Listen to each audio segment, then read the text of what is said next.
امام مالک نے بیان کیا، انہوں نے ابو بکر بن عمر بن عبد الرحمن بن عبداللہ بن عمر بن خطاب سے بیان کیا، اور ان کو سعید بن یسار نے بتلایا کہ میں عبداللہ بن عمر رضی اللہ عنہ کے ساتھ مکے کے راستے میں تھا۔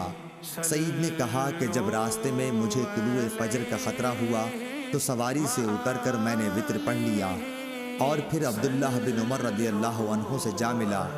آپ نے پوچھا کہ کہاں رک گئے تھے؟